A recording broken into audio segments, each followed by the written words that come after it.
Welcome to McPlum, simple solutions served daily. You'll start by preparing both devices. Make sure your phone and PC share the same Wi-Fi or enable the phone hotspot. Install a trusted remote keyboard app that supports the connection type you want: Bluetooth, USB, or Wi-Fi. Once installed, open the app and grant necessary permissions.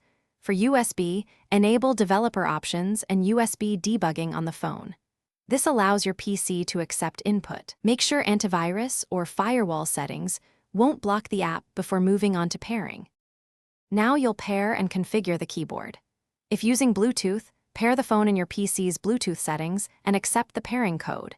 If using USB, connect the cable and accept any USB debugging prompts.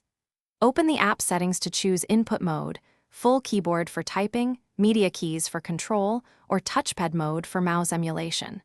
Then set the correct layout and language so keys map correctly. Test typing in a PC text editor and adjust repeat rate or key mappings until input feels natural.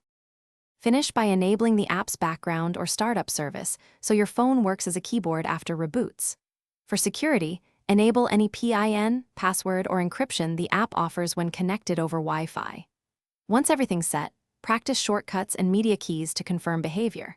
If something fails, restart the phone app and the PC, check USB drivers or Bluetooth drivers, and retry pairing.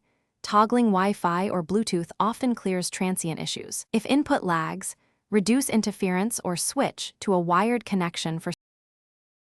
Thanks for watching. Stay juicy and subscribe.